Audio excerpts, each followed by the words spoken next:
Hola Carla, muchas gracias. Me alegro de que te gusten las clases presenciales. Os recuerdo a todos que a partir de octubre, del 1 de octubre, volveremos con los cursos tanto presenciales como online.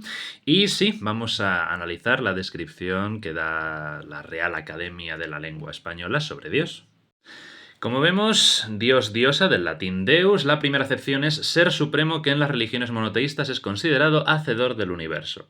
Aquí nos encontramos ya con el primer problema. Como decía Wilfred Cantwell Smith en su libro El sentido y el fin de la religión, decir que Dios es un ser, aunque sea el más alto, lo sitúa dentro de un conjunto de seres, como uno más, aunque sea el primero o el más perfecto. Y eso implica que Dios comparte algo en común con las demás criaturas, que es el ser entendido como un atributo común.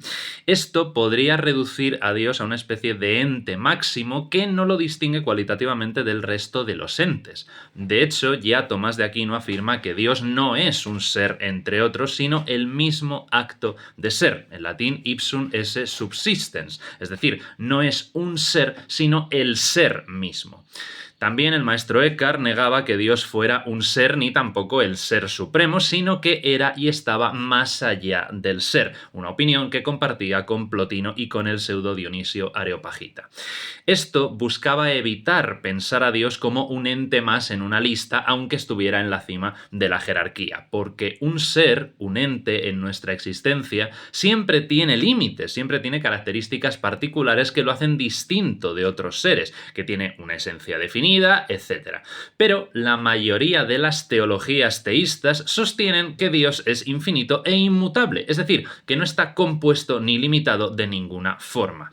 Si decimos que Dios es un ser, estamos dando a entender que tiene una esencia determinada y que existe según esa esencia como cualquier otra cosa creada, lo que podría comprometer su trascendencia radical al pensar en él como un algo más, solamente que mayor o supremo.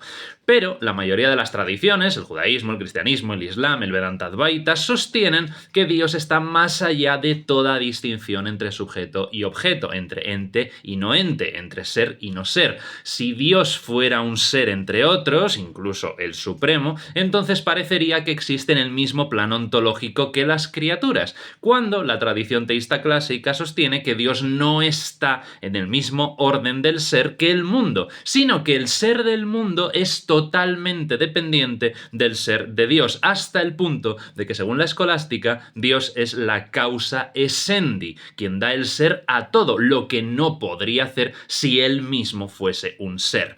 Así que la primera acepción tiene un problema no pequeño al presentar a Dios como ser, por mucho que sea supremo. Habla aquí de las religiones monoteístas y en la segunda acepción considera las politeístas, donde presenta a Dios como deidad. Así que vamos a ver qué es eso de deidad. Aquí en la segunda acepción dice cada uno de los dioses de las diversas religiones, es decir, presenta deidad como dioses, por lo que estamos en las mismas. Dios remite a deidad y deidad remite a Dios. Y en la primera acepción nos dice que la deidad es ser divino o esencia divina, así que vamos a ver qué es eso de divino. Y divino es lo perteneciente o relativo a Dios o a los dioses. Fantástico. Así que, como veis, nos encontramos con una curiosa cadena de espejos. Dios remite a deidad, deidad remite a divino y divino remite de nuevo a Dios. Entonces la búsqueda se convierte en un bucle que no conduce a una comprensión más profunda, sino a una repetición sin salida. Y esta circularidad no es solamente un fallo técnico, sino, quizá y más importante, el reflejo involuntario de una realidad más honda, la imposibilidad de atrapar a Dios en una definición. El lenguaje, la herramienta humana por excelencia, tropieza aquí con sus propios límites, porque ¿cómo definir lo que por naturaleza trasciende todo límite? El intento de la RAE revela una verdad incómoda, que cualquier definición de Dios corre el riesgo de girar en círculos y quedar atrapada en sinónimos que nunca alcanzan el contenido real.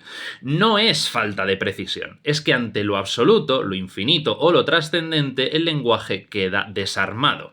Esta tautología del diccionario puede leerse entonces no como un error, sino como un testimonio, que Dios, si existe, no cabe en una definición. Y quizás por eso quienes más han pensado y reflexionado sobre él profundamente, los místicos, los teólogos, los filósofos, han preferido siempre el silencio, la metáfora o la negación antes que una definición que inevitablemente se enreda en sí misma.